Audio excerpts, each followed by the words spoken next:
Hello दोस्तों, मैं हूं आपका दोस्त मुकुल और आप देख रहे हैं आपका अपना यूट्यूब चैनल जॉयफुल जंगल।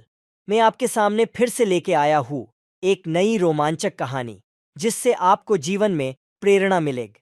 कहानी शुरू करने से पहले आपसे एक रिक्वेस्ट है, जिन लोगों ने चैनल को सब्सक्राइब नहीं किया है वो प्लीज़ चैनल को सब्सक्राइब कर दीजिए और वीडियो को लाइक कर दीजिए, साथ ही बेल आइकॉन को प्रेस कर दीजिए।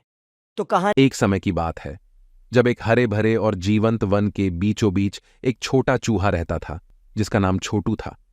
अपने छोटे शरीर के बावजूद छोटू का दिल जिज्ञासा और साहसिक कार्यों के लिए तरसता था, जिसकी कोई सीमा नहीं थी। एक दिन जब छोटू झाड़ियों से होकर गुजर रहा था तो उसने एक विशाल पेड़ को देखा जिसकी शाखाएं आकाश की ओर फैली हुई थीं, जैसे प्रकृति का एक मंदिर हो। सबसे ऊंची शाखा पर एक बुद्धिमान पुराना उल्लू बैठा था जिसका नाम बुद्धिनाथ था और हवा से उसके पर हिल रहे थे।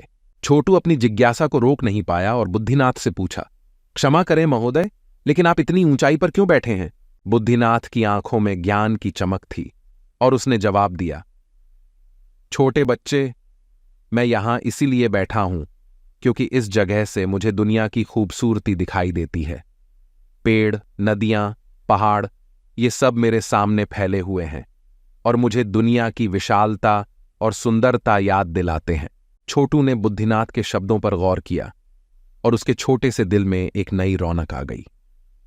वह पेड़ की जड़ों के पास गया और ऊपर चढ़कर बुद्धिनाथ की तरह दुनिया को देखने का मन बना लिया।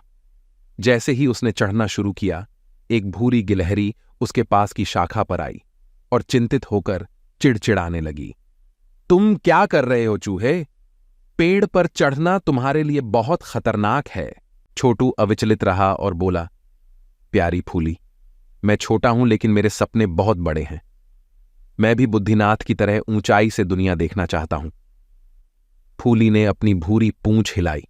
अनिश्चित थी, लेकिन छोटू की दृढ़ता देखकर उसके अंदर एक प्रेरणा की चिंगारी जल उठी। ठीक है छोटे चूहे, उसने चिंचिचाया, लेकिन मैं तुम्हें रास्ता दिखाऊंगी, क्योंकि महानता की राह में खतरे भी छिपे होते हैं। चूहा और गिलहरी साथ साथ ऊपर चढ़ते गए, पेड़ की टेढ़ी मेढ़ी शाखाओं से गुजरते हुए और हर बाधा को अटल साहस से पार करते हुए। रास्ते में उन्हें चहचहाती हुई चिड़ियों का एक परिवार मिला, जिन्होंने शुरू में उनके महत्वाकांक्षी सपनों का मजाक उड़ाया। एक चूहा पेड़ पर चढ़ रहा है, अविश्वसनीय, वे चहकीं। लेकिन छोटू अपने नए मित्रों से प्रेरित होकर मुस्कुराया और बोला, क्या तुमने नहीं सुना? छोटे से जीव भी बड़े काम कर सकता है अगर उसके पास सपने हों और साहस हो।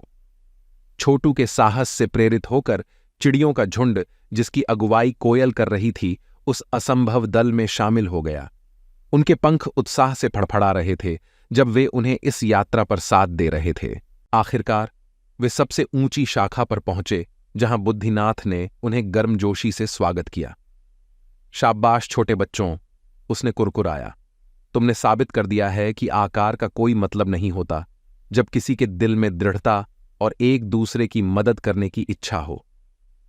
जब छोटू ने अपने सामने फैले नजारे को देखा तो उसका मन उड़ान भरने लगा। दुनिया जो पहले इतनी विशाल और भयावह लगती थी, अब उसमें असीमित संभावनाएं नजर आने लगीं। उसने अपने नए मित्रों की ओर मुड़कर आभार से देखा। शुक्रिया, उसने फुसफुसाया, मुझे सिखाने के लिए कि अगर हम एक साथ मिलकर काम करें और अपने आप पर विश्वास रखें तो कोई भी सपना बहुत बड़ा नहीं होता।